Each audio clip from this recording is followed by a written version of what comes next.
주님을 찬양하며 경배하기를 원합니다. 먼저 오늘 예배를 드리기 전에 하나님께서 우리를 부르시는 말씀 시편 100편 1절과 2절을 제가 읽겠습니다. 온 땅이여 여호와께 즐거운 찬송을 부를지어다. 기쁨으로 여호와를 섬기며 노래하면서 그의 앞에 나아갈지어다. 은혜 하나님, 지난 한 주일 동안도 우리의 삶과 생명과 가정과 우리의 일상을 붙잡아 주시고 오늘 다시금 주의 전에 나와 예배할 수 있도록 은혜 주시니 참으로 감사합니다. 하나님, 다시 한번 이 예배를 통해서 우리 안에 생명력을 주시는 하나님의 놀라운 음성을 듣기를 원합니다. 병든 자가 치유받게 하시고 마음 상한 자가 회복되게 하시고 하나님, 연약한 가운데 있는 사람들 강건함을 입을 수 있는 귀한 예배 될 수 있도록 하나님 도와주시옵소서. 감사하며 예수님의 이름으로 기도하옵나이다. 아멘. 이제 사도신경으로 우리의 신앙을 고백하오니 전능하사 천지를 만드신 하나님 아버지를 내가 믿사오며 그 외아들 우리 주 예수 그리스도를 믿사오니 이는 성령으로 잉태하사 동정녀 마리아에게 나시고 본디오 빌라도에게 고난을 받으사 십자가에 못 박혀 죽으시고 장사한 지 사흘 만에 죽은 자 가운데서 다시 살아나시며 하늘에 오르사 전능하신 하나님 우편에 앉아 계시다가 저희로서 산자와 죽은 자를 심판하러 오시리라. 성령을 믿사오며 거룩한 공예와 성도가 서로 통하는 것과 죄를 사하여 주시는 것과 몸이 다시 사는 것과 영원히 사는 것을 믿사옵나이다. 아멘. 내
기도 인도해 주시겠습니다.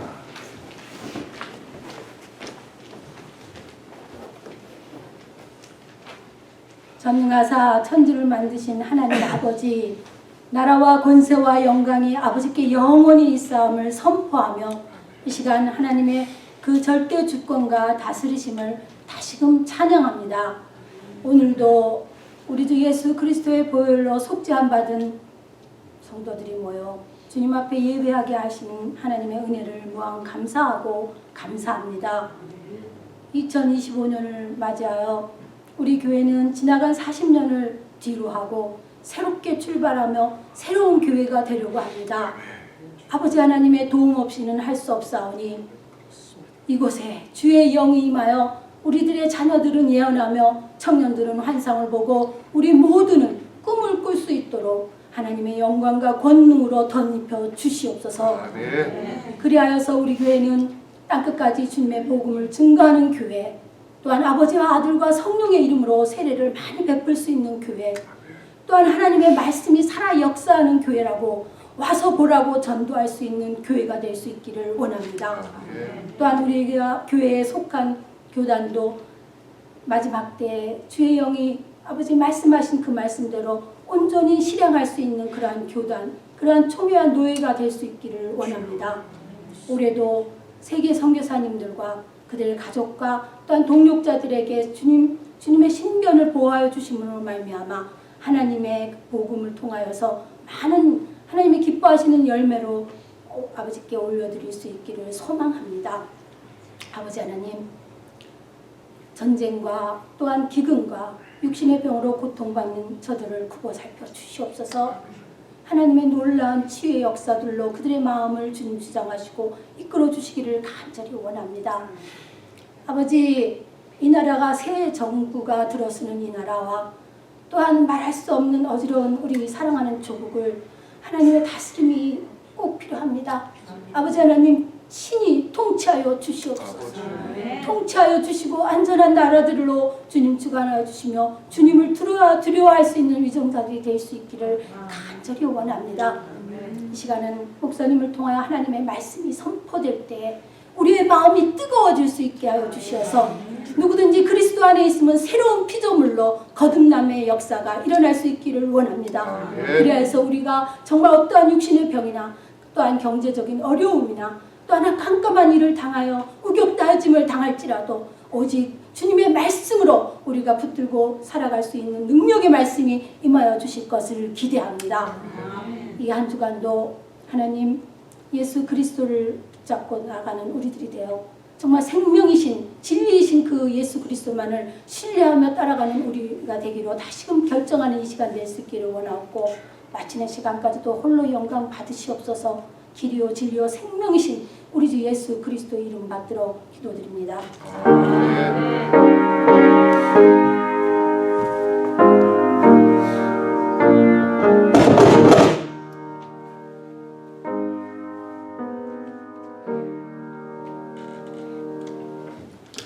오늘 우리에게 주시는 하나님의 말씀은 에스겔서 36장 25절에서 27절까지의 말씀입니다. 구약 성경으로 1208쪽에 있습니다.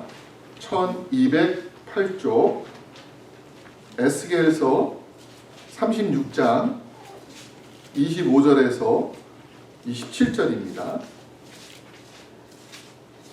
1208쪽에 있습니다. 에스겔서 36장 25절에서 27절. 우리 이 말씀 함께 한 목소리로 읽도록 하겠습니다.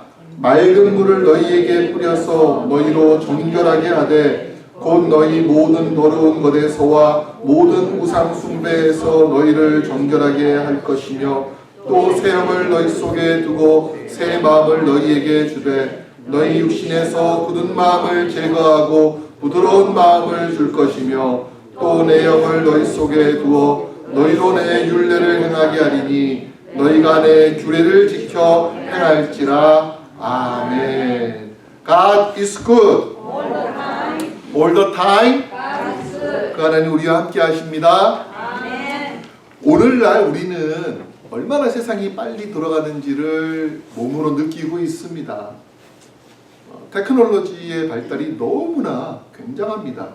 얼마 전에 라스베가스에서 열린 2025년 CES라고 하는 세계 기술 박람회 그 영상을 제가 한번 뉴스로 본 적이 있었는데 이제는 무서울 정도다 하는 생각이 들더라고요.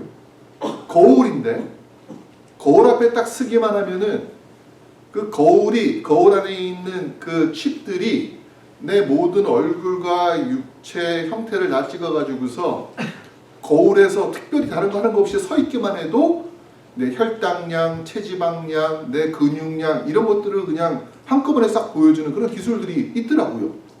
와, 정말 무섭구나. 사람의 안면 인식도 이제 여러분들 홍채뿐만 아니라 지문뿐만 아니라 얼굴에 있는 표정까지 다 잡아내어가지고서 거의 99.9% 정확하게 그 사람이 누구인지, 과거에 어떤 일이 있었는지, 그 사람의 SNS에는 어떤 글이 있는지를 다 파악할 수 있다고 합니다. 정말 무서워진 것 같아요.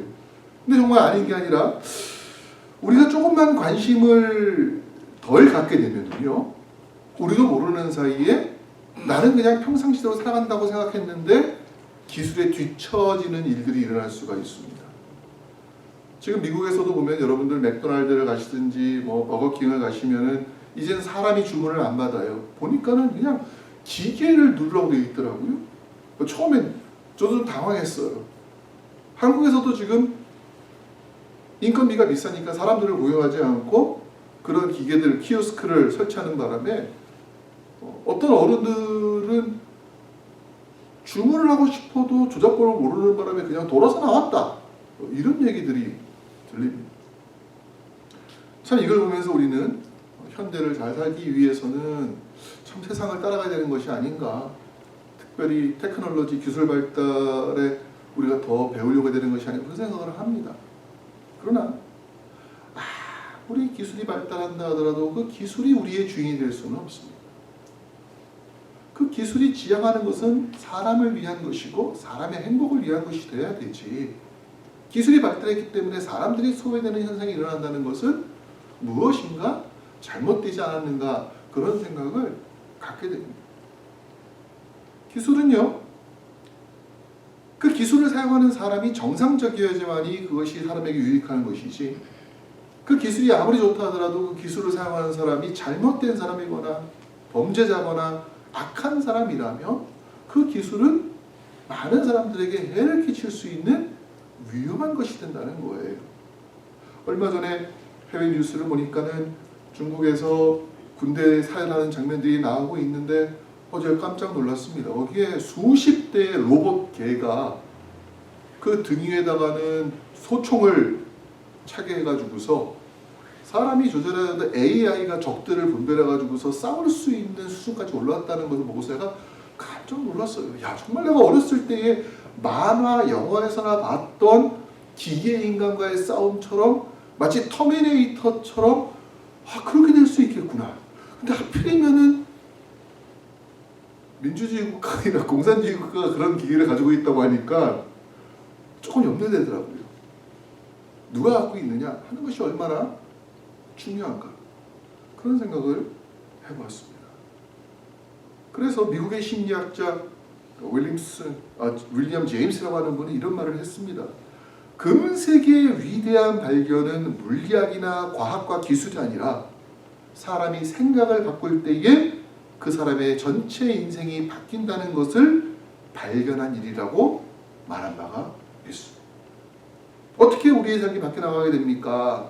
영국에서 여러분 잘 알고 있는 철의 여왕이라고 불렸던 마가렛 대처 수상이 있었습니다. 총리가 있었습니다. 근데 그 사람이 자서를 보면은 어렸을 때부터 아버지가 찰스 리드라고 하는 1800년대에 영국의 극작가가 했던 말을 자기한테 못이 박히도록 했다는 거예요. 어렸을 때 그 말을 듣고 자랐다는 겁니다. 그래서 무슨 얘기를 했는가? 너의 생각을 조심해라. 그 생각이 말이 되어 나오기 때문이다. 너의 말을 조심해라. 그 말이 행동이 되기 때문이다. 너의 행동을 조심해라. 그 행동이 습관이 되기 때문이다. 너의 습관을 조심해라. 그 습관이 성격이 되기 때문이다. 너의 성격을 조심해라. 그것이 운명이 되기 때문이다. 이런 말을 듣고 컸다라는 겁니다. 결국 우리의 운명을 바꾸는 것은 어디에 있느냐고 할 때 우리의 생각 안에 있다라고 말합니다. 근데 성경은요, 이것을 단지 지성을 의미하는 생각을 말하지 않습니다. 성경에 있는 것은 지성뿐만 아니라 감정과 이성을 합친 그 종합적인 의미로서 마음이라고 이야기를 하고 있습니다. 그리고 이 마음의 중요성은 이미 우리가 성경을 통해서 읽고 보았던 대로 얼마나 마음이 우리의 삶에 있어서 가장 중요한 본질에 속하는 것인가를 잘 알고 있어요. 잠언 4장 23절을 보면 이렇게 말합니다. 뭐든 지킬 만한 것 중에 더욱 내 마음을 지켜라. 생명의 근원이 이에서 남이니라. 생명의 근원이 사람이 살아가는 그 모든 삶의 그 뿌리가 바로 마음에 있다라고 말하고 있고요. 잠언 12장 25절은 말합니다. 근심이 사람의 마음에 있으면 그것으로 번뇌하게 되나 선한 말은 그것을 즐겁게 하느니라. 이렇게 말해요. 제가 이번에 이 말씀을 준비하면서 잠언에 있는 마음에 대한 구절들을 많이 찾아봤는데 야 정말 우리가 매일 한 장씩만 잠언을 읽기만 해도 하나님의 지혜로 살아갈 수 있겠구나 그런 생각을 해봤습니다. 이제 우리가 새로운 한 해를 벌써 시작하고 이제 3분의 2가 지나가는 가운데 있지 않습니까? 많은 사람들이 새로운 마음을 품으려고 결심을 하는 그런 때입니다. 특별히 우리 교회는 이제 지난 40년 동안에 정들었던 이 교회당에서 또 이 교회당에서 20년 동안 제가 예배를 드렸던 것 같아요. 이제는 새로운 장소를 향해서 나아가려고 하는 그런 중대한 귀로점에 서 있습니다. 비록 지난 1년 동안에 교회 이전 준비위원회가 열심히 활동을 한다고 하고 기도한다고 하면서 이렇게 해서 이 결과까지 얻게 되었지만 사실 막상 이제 옮긴다고 하니까 정말 우리가 작은 교회인 줄 알았더니만 그래도 준비할 게 많구나. 우리가 작은 조직인 줄 알았더니 그래도 어떻게 하면 효과적으로 이전할 수 있을까라는 그런 고민들이 사실은 마음속에 있는 것이 사실입니다. 근데 정말 중요한 것은 무엇일까 생각할 때 우리가 무엇을 갖고 가느냐, 무엇을 버리고 가느냐, 우리가 어떻게 라이드를 할 수 있겠느냐, 어떻게 효과적으로 새로운 것을 적응할 수 있겠냐는 것도 정말 중요하지만 사실 정말 중요한 것은 우리의 마음이 새로워지지 않으면 아무리 새로운 장소가 가더라도 그것은 새 것이 될 수가 없겠다 그런 생각을 합니다. 올해 우리 교회표를 40+1 새로운 출발, 새로운 교회라고 했습니다. 구원은 너무 좋은 것 같지 않습니까? 그런데 새로운 마음이 없으면 새로운 출발이 될 수가 없어요. 새로운 마음이 없으면 새로운 교회로서의 자리매김을 할 수가 없다라는 것입니다. 정말 중요한 것은 우리의 마음이 새로워졌느냐, 새로워지고 있느냐, 날마다 새로우냐 하는 것을 우리가 물어볼 수밖에 없다는 것이죠. 하지만 감사하게도 우리가 예수님을 믿는다는 것은 바로 이러한 새로운 변화에 동참하고 있다는 것이고 새로운 마음을 얻게 됐다는 것입니다. 우리 장로님도 아까 기도하시면서 말씀하셨어요. 그런즉 누구든지 그리스도 안에 있으면 새로운 피조물이라. 이전 것은 지나갔으니 보라 새 것이 되었도다. 누구 안에 있으면 새로운 피조물이 된다고요? 그리스도 안에 있으면 새로운 피조물이 됩니다. 나이 많았던 니고데모도 그가 아니 어떻게 사람이 거듭날 수가 있습니까? 라고 물었을 때 예수님께서는 뭐라고 말씀하셔요? 성령께서 우리 안에 계시면, 다시 말하면 예수 그리스도의 영이 우리 가운데 있으면 우리는 아무리 나이가 많이 들어도 새로운 피조물로서 거듭나게 된다. 이것이 성경이 우리에게 말하고 있는 새로움의 비결이라고 하는 것입니다. 이전에 악하고 연약하고 부족했던 마음들이 예수를 만나게 되면 선하고 강하고 충만한 마음으로 바뀌게 됩니다.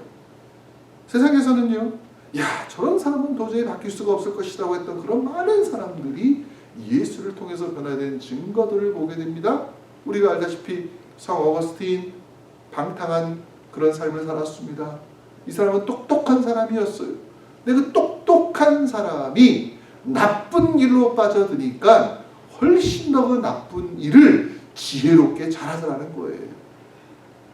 하지만 그가 예수를 만나자, 말씀을 듣고 성경을 읽었을 때에 그의 삶 가운데 있었던 그 모든 더러운 것들이 씻겨나감을 경험합니다.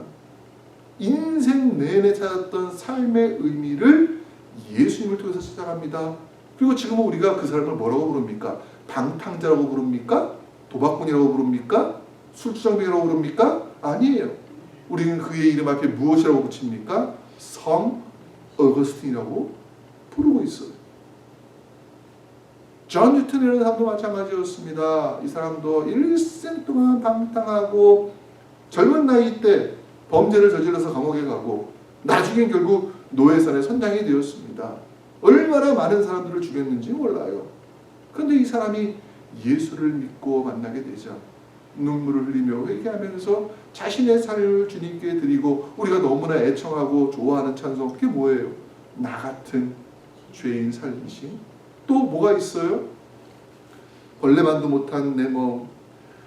그 찬양을 지은 사람으로서 우리에게 기억되고 있습니다. 우리가 그 찬양 부를 때에 존 뉴턴이라고 하는 위대한 한 그리스도인을 생각하지 노예산의 선생을 생각하지는 않잖아요. 어떻게 그렇게 기가 막힌 드라마틱한 변화가 있을 수 있었습니까? 그가 예수를 마음에 품었을 때 그런 일이 있었다는 것입니다. 우리는 지금 5만 번의 기도의 사람으로 알려져 있는, 5만 번 기도 응답의 사람으로 알려져 있는 조지 밀러 목사님을 우리는 알고 있어요. 하지만 그 목사님이 사실은 16살 때 큰 절도죄로 인해서 감옥에 갔고, 그 이후에도 술과 노름과 온갖 악한 일에 휘말려서 방탕한 삶을 살았던 사실을 모르고 있잖아요. 그런 사람이 20살 때에 우연히 만난 전도자의 말씀을 듣고 그 마음속에 그 무거운 짐이 내려지고 예수를 통해서 새로운 사람이 되자 어떻게 했어요? 그 당시에 자신이 가졌던 그 모든 재산들을 다 팔아서 고아원을 세우고 그들을 위해서 애쓴 삶을 살았다는 거예요. 기록에 보니까 그 사람이 처음에 고아원을 세우기 전에는 자기의 수중에 12만 5천 불이 있었대요. 여러분, 그 당시에 12만 5천 불은 지금의 12만 5천 다른 거예요. 하지만 그 사람이 마지막에 세상을 떠날 때에는 그의 수중에는 1,000불이 남아 있었다. 고아원을 운영하기 위한 것 남겨놓고 다 죽어 떠나는 삶을 살았다고 하는 것입니다. 이런 모습을 보면서 우리는 아 그렇구나, 예수를 만나는 사람들은 새로운 마음을 품을 수가 있겠구나, 그의 삶이 날마다 새로워질 수가 있겠구나, 우리는 기대할 수가 있습니다. 저도 기대하고 있고 여러분도 기대하고 있습니다. 우리의 삶이 그러지 않으면 우리는 언제나 그냥 멈춰버려 있는 강 위의 배와 같이 흐르는 물에 따라 세상의 풍조에 따라서 오히려 전진하는 것이 아니라 뒤로 밀릴 수밖에 없다는 것을 우리는 기억해야 됩니다. 우리가 예수님을 믿었을 때에 그 변화가 바로 이 사람들의 변화와 다르지 않다는 것을 저는 알고 있습니다. 우리는 옛사람을 벗어버리고 새로운 피조물이 된 것입니다. 세례를 받습니다. 세례 받을 때에 우리 장로교회에서는 물을 위에 뿌려서 머리를 적시는 그런 수세를 하고 있지만, 예수님 하셨던 침례는 뭐와 같은 것입니까? 똑같은 의미이지만 다르죠. 사람의 몸을 완전히 물속에 잠기는 것입니다. 물을 위에 뿌려서 물 밑에 그 사람을 두게 하는 방식이라는 거예요. 어떤 의미를 가지고 있습니까? 물속에 사람이 들어가면 죽을 수밖에 없어요. 예수의 생명으로 인해서 우리의 생명은 죽었고 다시 거듭난 사람이 되었다는 것을 의미하는 것이 바로 세례라고 하는 것입니다. 야곱은요 야복 나루에서 하나님의 천사와 씨름을 하고 이전에 야곱이라는 이름을 버리게 되었고 이스라엘이라는 새로운 이름을 받게 되었습니다. 새롭게 태어났다는 것입니다. 이제 우리가 새로운 해를 맞았습니다. 새로운 장소로 갑니다. 엄청나게 기가 막히게 더군다나 42년, 43년도 아니고 41년째에 간다는 게 너무나 신기한 일이지 않습니까? 하지만 이러한 신기한 것들이 그냥 우연적인 것이고 그냥 이런 걸로 우리가 새롭게 출발하나 보다라고 생각한다면은 그런 마음은 사실 하나님 앞에서 충분한 것이 아닙니다. 우리의 마음 각자가 새로워짐을 경험해야 됩니다. 우리가 그것을 위해서 간절히 구하고 기도해야 됩니다. 혹시 지금까지 우리가 믿음 생활을 해왔다고 하지만은 우리 가운데에서 하나님과의 관계 가운데에서 이웃과의 관계 가운데에서 또 믿음의 삶에 있어가지고서 부족한 부분이 있다면 그거 갖고 가는 것이 아니라 정말 하나님 내가 새로운 장소로 가게 되었습니다. 장소만 바뀌는 것이 아니라 내가 새로운 마음으로 새로운 신앙의 형태를 가지고서 내가 주님을 믿고 싶습니다. 이 결단이 우리 안에 있지 않으면 우리는 새로운 장소에 가서도 옛 모습대로 살아갈 수밖에 없다라고 하는 것이죠. 오늘 말씀을 보면은 하나님께서 원하시는 우리의 삶의 모습이 무엇인가를 우리에게 알려줍니다. 에스겔 선지자에게 너희 맑은 물을 너희에게 뿌려서 너희를 정결하게 하되 곧 너희 모든 더러운 것에서와 모든 우상 숭배에서 너희를 정결하게 할 것이며 또 새 영을 너희 속에 두고 새 마음을 너희에게 주되 너희 육신에서 굳은 마음을 제거하고 부드러운 마음을 줄 것이며 또 내 영을 너희 속에 두어 너희로 내 율례를 행하게 하리니 너희가 내 규례를 지켜 행할지라 이렇게 말씀하고 있습니다. 이 말씀이 어디서 나왔는가 하면 이 말씀은 이스라엘 사람들이 바벨론의 포로로 잡혀가기 전에 나온 말씀이에요.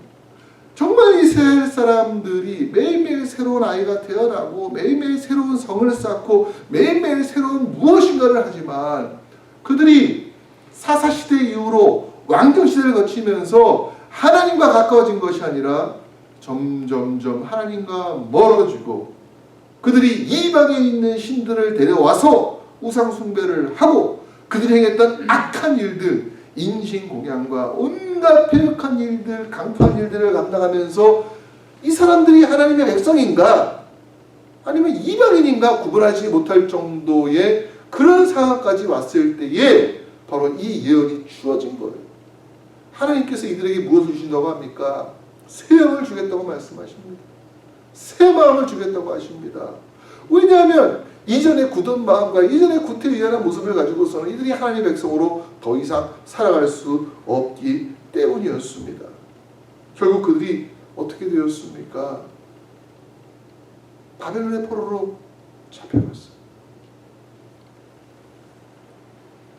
하나님께서 이 말씀을 통해서 원하시는 것이 무엇인가 하면 비록 그들이 바벨론의 포로로 잡혀가는 수치스러운 일을 당하고 불행한 일을 만나지만 그것이 다시금 하나님 앞에서 새롭게 설 수 있는 기회가 되었다는 것을 말해주고 있습니다. 그들은 바벨론이라는 곳으로 갔다가 다시 이스라엘로 돌아오게 되는 장소를 릴로케이션하는 일들을 하고 있습니다. 그때 필요한 것이 무엇이라고요? 몸만 오는 것이 아니라는 것이죠. 뭐가 오야 되느냐? 새 영으로 새 마음을 가지고 와야 된다. 이것이 바로 에스겔을 통해서 하나님께서 주셨던 말씀이라는 것입니다. 이스라엘이 바뀔 수 있는 방법은 모든 옛것을 내어버리고 새 영, 새 마음을 다시 갖추는 것밖에 없다. 이것이 하나님의 그들을 위한 구원의 치료 방법이었고 진단이었습니다. 새 마음을 갖게 되면 어떤 일이 납니까? 첫째로 정결한 삶을 살게 된다고 이야기하고 있습니다. 하나님께서는 맑은 물을 너희에게 뿌려서 너희로 정결하게 하되 라고 말합니다. 물질적인 물로는 우리가 정결한 마음을 가질 수가 없습니다. 화장실을 갔다가 나올 때에 또 어떤 더러운 것을 만졌을 때에 마당에서 일하고 왔을 때에 우리의 손이 더러워져 있잖아요. 이것을 깨끗하게 하기 위해서 우리는 물로 씻어서 다시금 집안에 들어가서 새로운 것을 만질 수 있도록 음식을 만들 수 있도록 정결하게 노력을 합니다. 그러나 우리가 하나님 앞에서 정결하게 될 수 있는 것은 그런 물질적인 물이 아니라 바로 맑은 물, 성령의 은혜라는 것을 우리가 알아야 됩니다. 우리가 세례를 받을 때 그 세례기 안에 있는 물이 우리의 영을 깨끗하게 하는 효과를 갖는 것이 아닙니다. 어떤 신비한 힘이 그 물 속에 있어서 우리를 변화시키는 것이 아닙니다.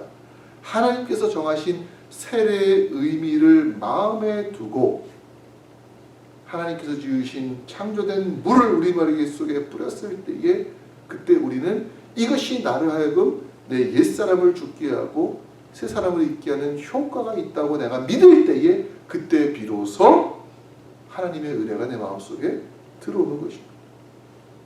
우리의 옛사람은 이미 죽어버렸다는 것이죠. 우리의 새 사람을 입고서 살아가게 된다는 것입니다. 이게 안 되면은요, 예수님께서 말씀하신 것 중에 어떤 비유가 있습니까? 너희가 돼지에게나 개에게나 너희의 중요한 것을, 소중한 것을 던지지 말아라. 진주, 금목걸이를 그것들한테 줘봤자 그것들이 뭐 한다고요? 땅에 밟고 뒹굴고 오히려 그것을 준 사람을 해하기 위해서 달려든다라고 이야기를 합니다. 동물들은 그럴 수밖에 없어요. 무엇이 좋은 것이고 무엇이 깨끗한 것인지를 모르기 때문이에요. 하지만 사람은 우리의 삶을 돌아볼 때에 내가 예수를 만나서 변화되고 성경이 말씀하시는 이 내용들이 나의 삶을 훨씬 더 품위 있게, 수준 있게, 정결하게 만드는, 정말로 나로 하여금 새로운 삶을 살게 하는 것이구나 깨달을 때에 우리는 그렇게 살고자 노력하게 됩니다. 참 감사한 것은 이미 성령께서 우리에게 입혀져 있습니다. 요한계시록 보면은요, 마지막 때에 믿는 모든 사람들이 하나님 앞에 나왔을 때에 세마포 흰옷을 입힌다고 합니다. 그 세마포 흰옷은 단순한 옷이 아니라 하나님께서 주시는 성령의 은혜를 말하고 있습니다. 오늘 우리가 그러한 정결한 모습으로 내가 이 땅을 살아가리라. 내가 성령을 받은 사람답게 내가 세상 가운데에서 정결한 삶을 살리라. 그렇게 결단할 수 있는 그런 기회가 우리에게 주어진다 하는 것입니다. 두 번째로 우리가 새 영, 새 마음을 갖게 되면은 어떤 일이 일어납니까? 이전에 악한 일을 미워하게 됩니다. 더 이상 거기로 돌아가지 않는다는 거예요. 25절에 보면 너희 모든 더러운 곳에서와 모든 우상 숭배에서 너희를 정결하게 할 것이라고 이야기를 합니다. 오늘 화요일 날 미국의 트럼프 대통령이 취임식을 하게 됩니다. 만약입니다. 대통령이 이제 날이 추워져 가지고서 국회에 있었던 안에서만 소수의 사람들로만 이제는 취임식을 하게 될 텐데 만약에 우리를 불러요. 취임식에. 그 국회의사관으로는 초청장을 보내줍니다. 여러분들 어떻게 갈 거예요? 그냥 아침에 일어나서 그냥 잠옷 입었는데 잠옷 위에다 외투 하나 걸치고 여러분 가실 겁니까? 어저께 핫도그 먹다가 케첩 흘렸는데 케첩이 묻어있는 옷을 가지고 이거 입고 가실 겁니까? 아마 우리는요, 최고로 좋은 옷을 꺼내가지고서 깨끗하지만 또 빳빳하게 다려가지고 혹시라도 뭐가 묻지 않게 아주 그냥 조심조심 차를 타고서 거기까지 갈 것이 틀림이 없습니다. 왜요?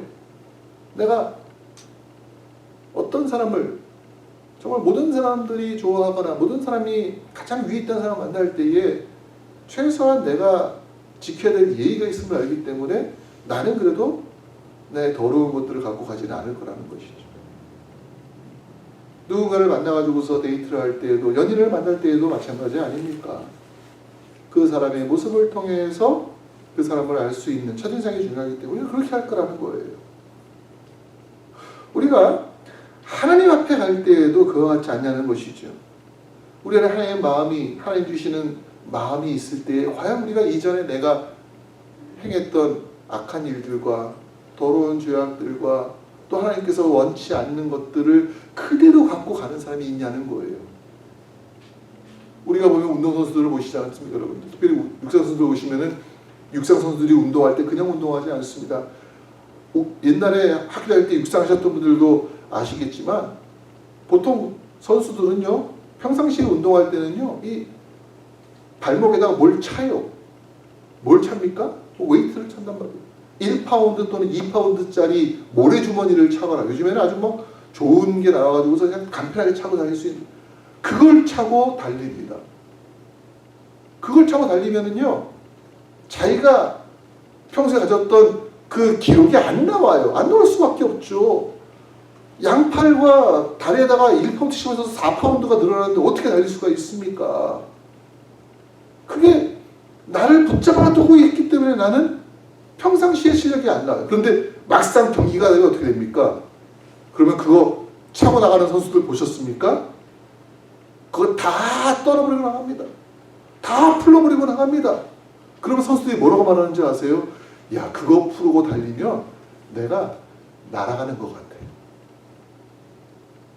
우리에게 있는 무거운 짐과 얽매기 쉬운 죄를 가지고 내가 하나님 앞에서 달려가겠다고 한다면요, 우리는 잘 달릴 수가 없습니다.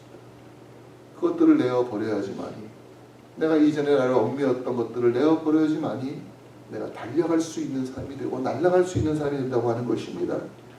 이제 우리가 하나님 앞에 나와서 새로운 마음을 갖게 되었을 때 어떤 일을 합니까?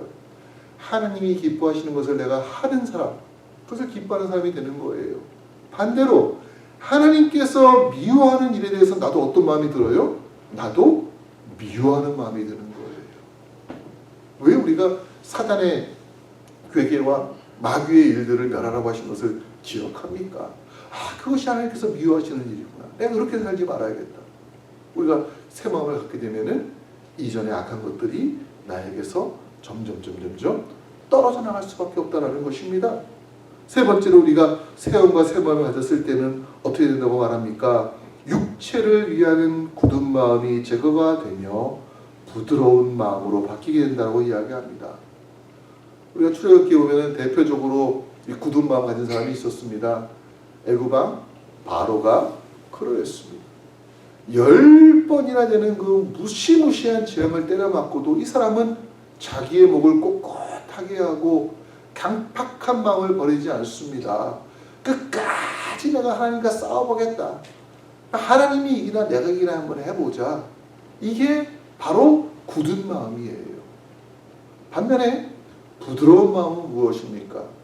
우리가 생각하기에 부드럽다 그러면 그 의미 자체가 마치 너무 물렁물렁하고 줏대가 없고 그런 생각을 하는 것처럼 보이지만, 부드러운 마음은 어떤 마음인가 하면요, 하나님의 권위에 순복하는 마음입니다. 바로와 맞서 싸웠던 사람이 누구였어요? 모세였습니다. 모세는요, 하나님께서 그를 불러가지고 애굽으로 가라 했을 때에 4번씩이나 거절했습니다. 하나님, 나 못 가겠습니다. 바로와 똑같이 뻣뻣한 마음인 것처럼 보여요.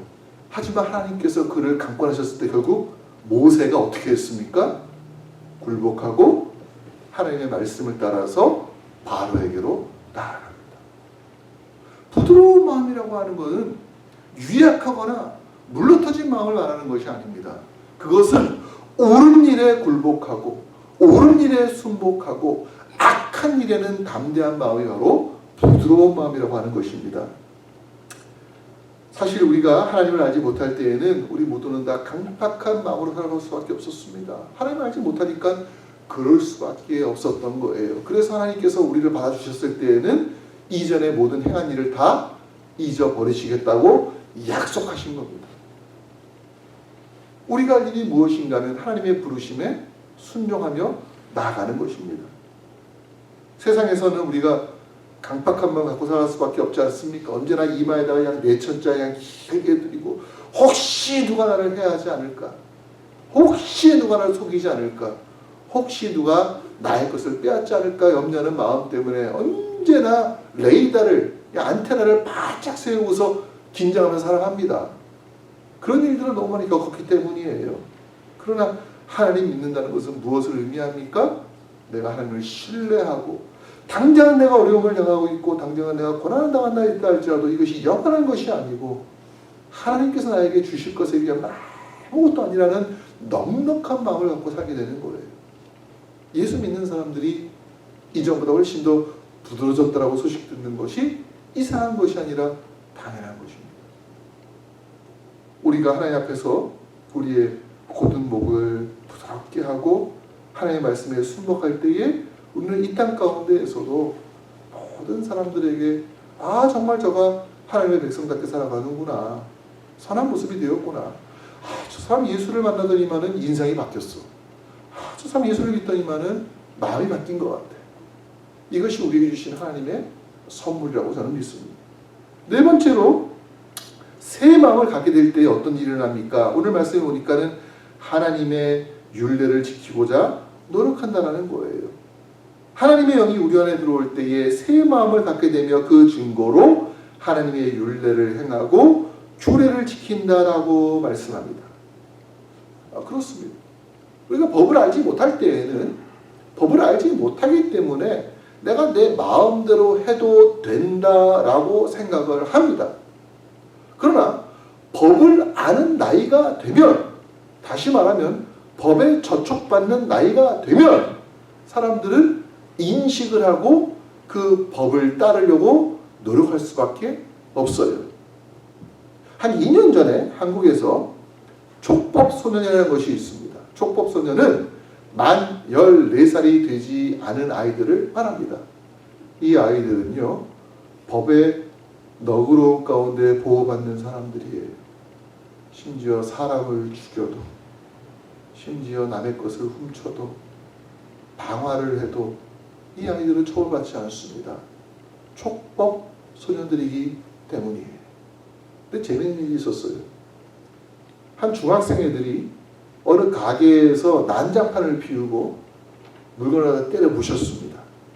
경찰이 와가지고 이 아이들을 잡으려고 하니까 이 아이들이 나는 촉법이다 라고 말하면서 경찰을 우습게 여기고 심지어 발길질한 사건이 있었습니다.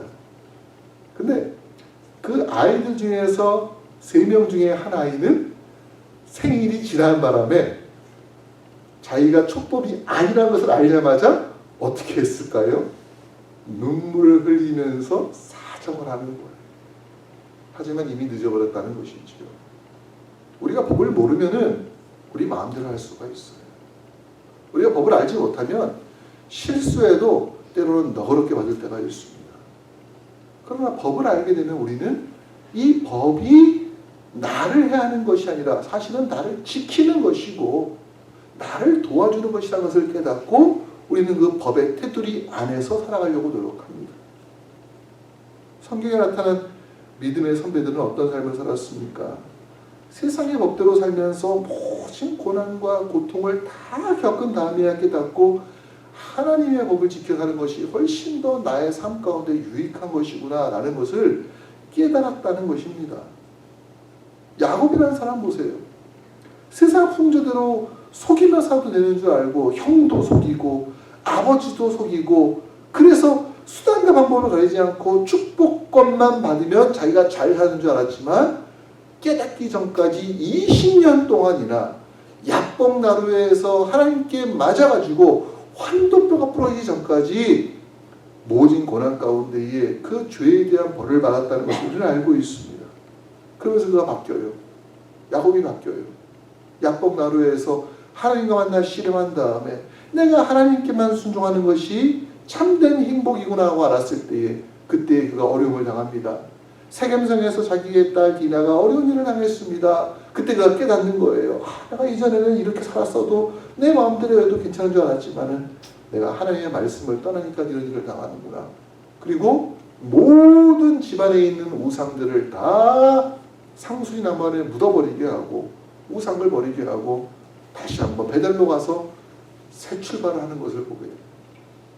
사랑하는 성도님 여러분, 시편 119편 50절과 105절을 보면은요, 주의 말씀은 내 발의 등이요 내 길의 빛이니이다. 주의 말씀이 나의 고난 중에 위로입니다 라고 말하는 고백을 들을 수가 있습니다. 예레미야서 15장 16절에 예레미야는 주의 말씀은 내게 기쁨과 내 마음의 즐거움이라고 이야기합니다. 우리가 하나님의 법이라고 말하고 하나님의 율례라고 말하니까 마치 이것이 세상에서 우리의 행동을 제약하고 또는 우리를 하여금 판결하게 하는 그런 법을 생각하지만 여러분, 하나님의 법은 무엇입니까? 하나님의 법은 헤세드예요.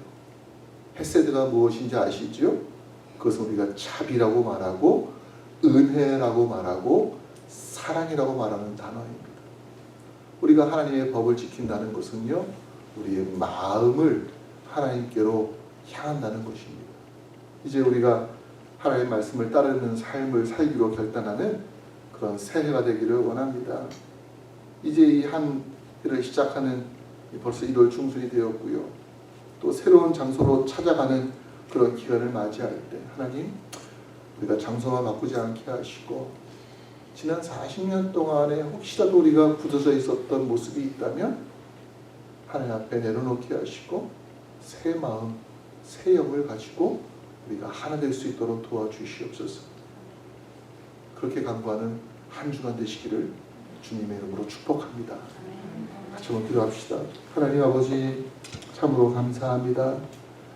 정말 우리가 하나님을 만나지 않았더라면은 그저 세상 지구 70억 인구 중에 한 명으로서 이 땅을 살다가 갈 수밖에 없는 존재였지만 이제 우리가 예수님을 만나 하나님의 백성이 되고 하나님의 사람이 됨으로 인해서 우리는 영원한 하나님 나라 생명책의 이름이 기록되고 하나님께서 우리를 통해서 이 땅 가운데 하나님의 놀라운 일들을 이루어 가시는 하나님의 대사로서, 하나님의 대행자로서, 하나님의 얼굴로서 살아가는 존재가 되었음을 고백합니다. 아버지, 우리에게 그렇기 때문에 날마다 새로운 마음을 허락하여 주시고 날마다 성령의 충만함을 허락하여 주시기를 빌고 원하옵나이다. 그래서 우리가 세상의 풍족 가운데 살아가지 않게 하시며 세상에 발전하는 기술 가운데 소외됐다고 생각하지 않게 하시며 어려움과 고난 가운데에서도 주님 바라보고 날마다 승리하며 담대히 나아갈 수 있는 굳건한 믿음의 삶 될 수 있도록 하나님 도와주시옵소서. 예수님의 이름으로 감사하며 기도하옵나이다. 아멘. 우리 시간 다 함께 일어나셔서 봉헌 찬송 함께 드리겠습니다.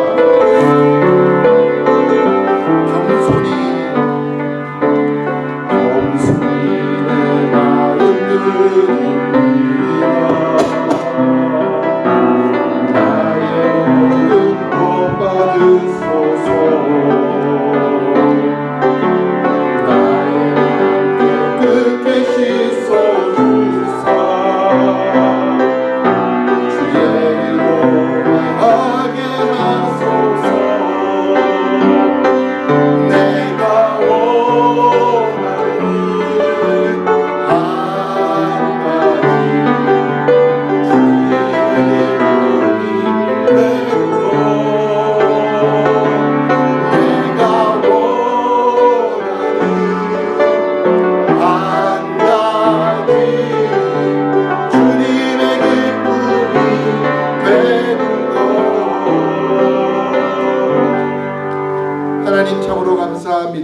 우리의 삶을 지켜주시고 인도하시고 우리가 알지 못했던 것까지 꼼꼼히 챙겨주시며 우리의 길을 열어주시는 주의 은혜를 바라보며 찬양합니다.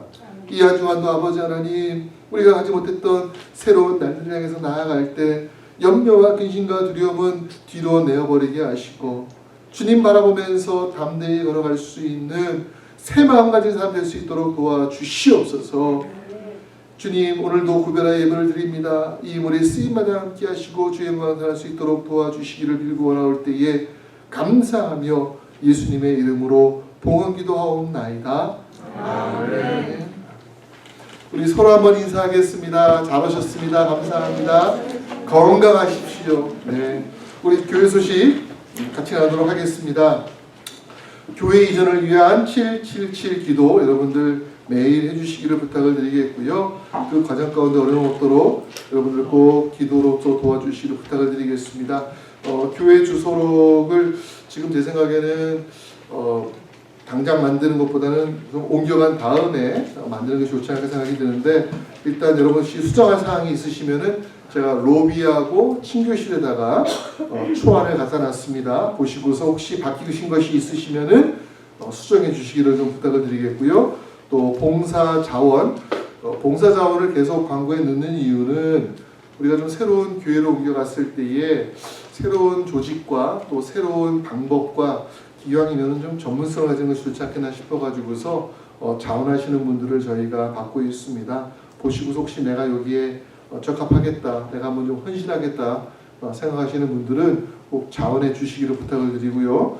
지난주에 2분 방문하셨습니다. 그리고 여러분 계속해서 기도하시지만 특별히 우리 그 아프신 분들, 우리 이기풍 장로님과 또 안우숙 집사님 이제 항암 치료를 하는 가운데 있습니다. 잘 나가실 수 있도록 기도해 주시고, 또 우리 이근윤 집사님 아시는 분들 다 아시겠지만 우리 언니가 그동안 항암 치료하시면서 많이 애쓰셨지만 사실은 벌써 3주 동안 병원에 입원하셔가지고 지금 거의 아무것도 못 드시는 가운데 있습니다. 여러분들 우리 이근윤 집사님과 그 언니를 위해서 기도해 주시고, 또 하나님께서 선한 길, 또 주님의 영광을 돌릴 수 있는 길을 열어달라고 기도해 주시기 부탁을 드리겠습니다.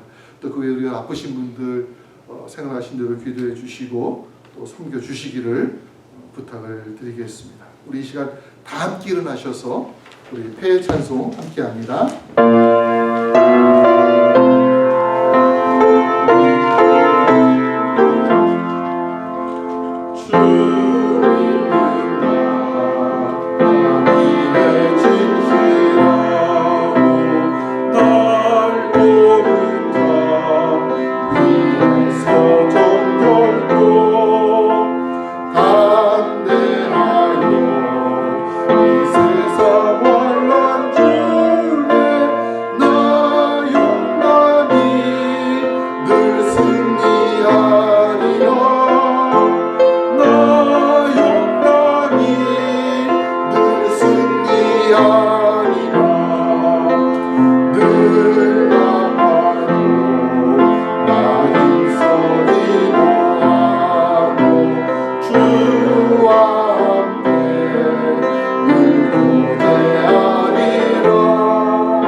지금은 우리 주 예수 그리스도의 크신 은혜와 하나님 아버지의 크고 놀라운 사랑과 성령님의 인도하심이 새로운 출발, 새로운 교회, 새로운 삶을 위해서 하나님 앞에 새로운 마음으로 결단하며 나아가는 거룩한 주의 백성들 위해 영원토록 함께 하시기를 간절히 축원하옵나이다.